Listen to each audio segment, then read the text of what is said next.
तो प्रवासी मजदूरों की तमाम परेशानियां हम आपको लगातार दिखा रहे हैं, लेकिन कुछ ऐसे लोग भी हैं जो उनकी मदद को आगे आए हैं और उन्हीं में से एक बड़ा नाम है अभिनेता सोनू सूद का। सोनू सूद को अब तक हम फिल्मों में विलन के रूप में देखते रहे, लेकिन समाज में एक वो बड़े हीरो के तौर पर निकल कर आए हैं और हजारों मजदूरों की मदद की है। और हमारे साथ इस वक्त मौजूद हैं सोनू सूद। सोनू, आपका बहुत बहुत स्वागत है और आपको बहुत शुभकामनाएं।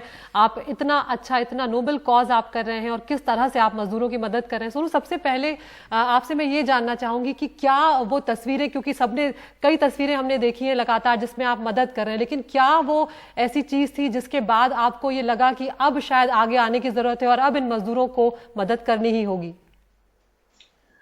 मेरा ये मानना था कि हम जिन मजदूरों को हमने सड़कों पर छोड़ दिया, वो लोग हैं जिन्होंने हमारे घर बनाए, जिन्होंने हमारी सड़कें बनाई हैं, जिनके ऊपर हम लोग चलते हैं, हमारे ऑफिसेज बनाए हैं, हमारी शूटिंग्स जहां हम लोग करते हैं वो बनाई है। और आज हमने उन्हें सड़कों पर छोड़ दिया है, उनके बच्चों के साथ, उनके माता पिता के साथ, और उनके जहन में हम लोग वो यादें डाल रहे हैं ताज़िंदगी के लिए जब वो बड़े होंगे कि वो हजारों किलोमीटर चलकर बड़ी मुश्किल से अपने घरों में पहुंचे, और कुछ लोग पहुंच भी नहीं पाए। तो मुझे लगा कि हम इन विजुअल्स को देखकर सिर्फ अफसोस नहीं मना सकते, कुछ ना कुछ करना जरूरी है। और हम लोग बहुत सारे लोगों को खाना खिला रहे थे हाईवेज पे।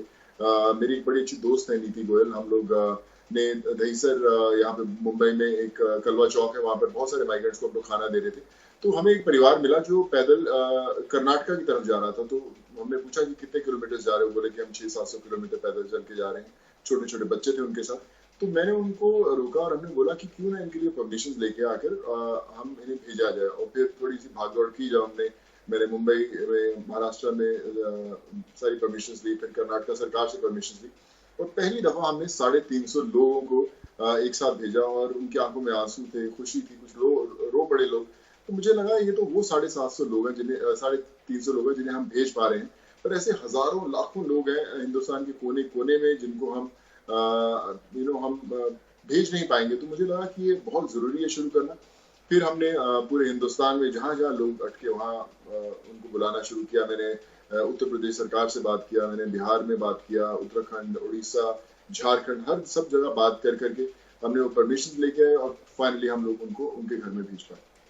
सोनू, मैं इसको कैसे शब्दों में पिरोऊं मुझे नहीं पता, क्योंकि एक व्यक्ति का अपने लिए भी ये सब कुछ करना कई बार बहुत मुश्किल हो जाता है। सिस्टम इतना कठिन हो जाता है, बहुत ही मुश्किल पड़ जाती है ये सारी चीजें करवाना। फिर ये जो मोटिवेशन है, और मैं मोटिवेशन में ना सिर्फ उस दर्द की बात कर रहा हूं जो दिखाई पड़ा सड़कों पर, फाइनेंशियली, और भी बहुत जो एक टीम वर्क, क्योंकि एक अकेला व्यक्ति शायद आगे बढ़कर सब कुछ ना कर सके, टीम की जरूरत पड़ती है। जहां पर सरकारें विफल हो गई, वहां पर ये जो मोटिवेशन है जिसको मैं एक्सप्लेन करने की कोशिश कर रहा हूं, उम्मीद करता हूं आप तक बात पहुंची होगी, वो मोटिवेशन कहां से मिल रहा है? देखिए, मुश्किल बहुत था। मोटिवेशन मैं हमेशा बोलता हूँ कि मेरे माता पिता ने बहुत मुझे जोश दिया है और हमेशा बोला है कि आप सफल तभी हो जब आप किसी का हाथ थाम कर उसे उसकी मंजिल तक पहुंचा सकते हो। वो हमारी परवरिश थी। आज जो मेरी पत्नी है सोनाली है, मेरी जो फैमिली है, वो मेरे साथ दिन रात लगे रहते हैं इसमें किस तरह इसको किया जाए। वो एक स्ट्रेंथ ऑफ पिलर है। मेरी दोस्त, मैंने जैसे बोला, नीति गोयल बड़ी बचपन की मेरी दोस्त है। हम लोग सारा दिन 18-20 दफा 25 दफा फोन करते हैं, घंटों हम लोग बात करते हैं कि इनका कैसे कोऑर्डिनेशन करके इनको भेजा जाए। मेरे चार्टर्ड अकाउंटेंट्स की पूरी टीम है, पंकज है, हर्ष, सब लोग ये दिन रात जाते हैं, 23 घंटे काम करते हैं उन लिस्टिंग बनाने में कि कैसे इनको वहां बाहर भेजा जाए। मेरे दोस्त हैं, वो साथ में मेरे साथ गाड़ी में ट्रैवल करते हैं, जबकि जहाँ पे सब पेशेंट्स हैं, कोरोना के इफेक्टेड लोग भी हो सकते हैं, उनके बीच में जाते हैं। तो मुझे लगता है कि ये अकेला पॉसिबल नहीं था मेरे लिए करना, पर लोग जुड़ते गए। बहुत सारे ऐसे लोग भी आए जो बोले कि हम आगे बढ़ के हम भी चाहते हैं 1-2 बसेस को हम लोग भेजें। ऐसे बहुत सारे लोग जुड़े।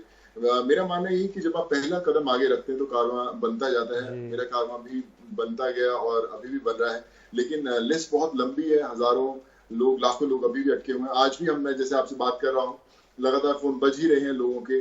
फिर मैंने एक हेल्पलाइन नंबर शुरू किया, क्योंकि इतनी मेल्स और इतने फोन और इतने मैसेजेस आ रहे थे ट्विटर पर भी कि उन्हें संभाला नहीं जा रहा था। और जैसे हमने हेल्पलाइन नंबर किया तो आप विश्वास करें कि कुछ ही घंटे में ऑलमोस्ट 60 से 70 हजार रिक्वेस्ट आ गए उनको ट्रैवल करने के लिए। तो वो अकेले पॉसिबल नहीं है। पूरा सिस्टम हमने बनाया हुआ कि कैसे इनको भेजा जाए। परमिशंस लेकर आनी चाहिए महाराष्ट्र गवर्नमेंट से। अलग अलग 10 से 12 स्टेप्स है उन ऑफिसर्स से फाइल गुजरती है एक परमिशन आने के लिए। सो वो सब है और दिन रात हम लोग बोलते हैं, विश करते हैं कि जो हमारा 24 घंटे का दिन है काश वो 30 से 32 घंटे का होता तो हम शायद कुछ और ज्यादा लोगों को भेज पाते। बिल्कुल सोनू, बहुत बड़ी बात आप बोल रहे हैं कि 24 घंटे भी आपको लोगों की मदद के लिए कम पड़ रहे हैं।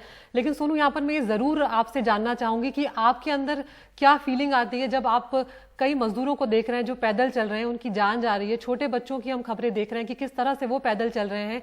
आपको नहीं लगता कि जो काम सरकार को करना चाहिए था, आप बहुत अच्छा काम कर रहे हैं, आपके जैसे कई लोग हैं जो इस तरह से आगे आए, लेकिन आपको नहीं लगता कि सरकार को जो करना चाहिए था वो सरकार ने नहीं किया, चाहे वो राज्य सरकारें हो चाहे वो केंद्र सरकार हो? देखिए मुझे मेरे लिए बड़ा मुश्किल होगा बोलना, पर हम घर पे हमारे लिए बैठना इजी है कि हम बोल दें कि यार ये कर देते, पर शायद मुझे लगता है कि कहीं ना कहीं हम लोग भूल गए इन लोगों को, माइग्रेंट्स को भूल गए हम लोग, जो हमारे प्रवासी भाई बहन है। मुझे एक बहुत बड़ा एक तकलीफ हुई थी एक बात को देखकर जब मैं अखबारों में पढ़ा कि 20 प्रवासियों की मृत्यु हो गई, 8 की मृत्यु होगी। उनका हमने नाम माइग्रेंट दे दिया। उनकी एक आइडेंटिटी है, कोई राम मोहन है, कोई किशन मोहन है, कोई किसी का बेटा है, किसी का भाई है, किसी का हस्बैंड है। हमने उन्हें सिर्फ एक चीज बना दिया, ऐसा लगा कि शायद उसमें जान ही नहीं।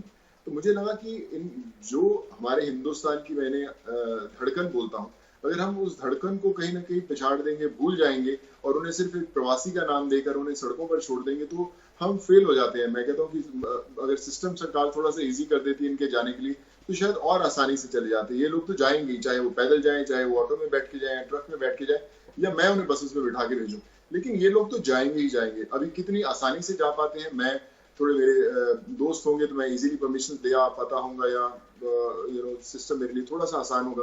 पर इन लोगों को तो फॉर्म भी नहीं भरना आता, इनको तो मेडिकल लेना भी नहीं आता, तो इनको तो सिर्फ चलना आता है। इनके लिए फॉर्म भरना मुश्किल है लेकिन 1000 किलोमीटर चलना आसान है। तो इन्होंने वो रास्ता चुना और हमने देखा कि उसका क्या रिजल्ट हुआ। सोनू, मैं जब आप फिल्मों में आए थे तो मुझे बड़े पसंद आए थे, तो आपको मैं फॉलो कर रहा था और फिर मैंने देखा कि सोनू सूद इस तरीके की बॉडी शेप में आ गए कि मुझे ऐसा लगा, मैं अपनी पर्सनल राय बता रहा हूं, मुझे ऐसा लगा कि हमारे पास एक इंटरनेशनल लेवल का एक विलेन मिल गया है। लेकिन ऐसा लग रहा है कि मेरी उस समय जो सोच थी वो फिल्मों के लिए शायद सीमित रही हो, लेकिन हमें एक हीरो जरूर मिल गया है। और जब ऐसे कमेंट्स आते हैं, जब आपकी फ्रेटर्निटी सोनू आपको कहती है, संजय गुप्ता का ट्वीट की मैं बात कर रहा हूं, जब वो कहते हैं कि अक्षय कुमार अगली फिल्म में सोनू सूद का रोल निभाएंगे, इसमें किसी के लिए कोई बुरा फील या अच्छे फील की बात नहीं है। अक्षय अपना रोल कर रहे हैं, बाकी फ्रेटर्निटी अपना रोल कर रही होगी, लेकिन वो फीलिंग क्या लगती है जब अपने फ्रेटर्निटी के लोग भी इस तरीके के कमेंट करते हैं? अब तो पद्म भूषण तक की भी बात हो रही है। Thank you so much. बड़ा मैंने तो कभी सोचा नहीं। मुझे तो याद है कि जब मैंने बचपन में एक छोटी सी कविता लिख के मेरी न्यूज़पेपर में छपी थी, उसकी कटिंग मैंने आज भी संभाल के रखी हुई है। तो मेरे लिए उतनी बड़ी बात थी, लेकिन जो मैं कर पाया तो मुझे लगता है कि अभी खुशी, मुझे अच्छा लगता है कहीं ना कहीं ऊपर भगवान का, माता पिता का आशीर्वाद जरूर है। पर जैसा आपने बोला कि संजय गुप्ता जो मेरे दोस्त हैं उन्होंने मुझे मैसेज किया कि मुझे तेरी राइट्स चाहिए और ऐसा मैंने सुना अक्षय तेरे को प्ले करेगा। मैंने बोला कि ऐसा बिल्कुल नहीं होगा, हरगिज नहीं होगा, कि अगर कभी बनेगी तो मैं खुद प्ले करूंगा। तो you are just joking like this, but एक एक्सपीरियंस है, हर रोज नई चीजें सीखने को मिल रही है। बहुत बहुत शुक्रिया सोनू आपका, और उम्मीद करते हैं, दुआ करते हैं कि ऊपर वाला आपको इतनी शक्ति दे, इतनी ताकत दे कि आप ऐसे हजारों लोगों की हमेशा मदद करते रहें और इसी तरह का दिल आप रखिएगा। लेकिन कहीं ना कहीं मेरे दिल में शशांक, सोनू, ये बात जरूर आती है कि अगर जो काम एक आदमी कर सकता है तो सरकारें जो हैं अगर वो एकजुट हो जाती तो शायद ये मजदूर इस हालत में नहीं होते। बस एक लाइन इसमें मैं ऐड कर रहा हूं, भले ही सोनू सूद अब आगे जितने विलेन के किरदार निभाते रहे, मैं तो उनको फिल्मों में भी अब हीरो ही मानकर चलूंगा। शुक्रिया सोनू, शुक्रिया।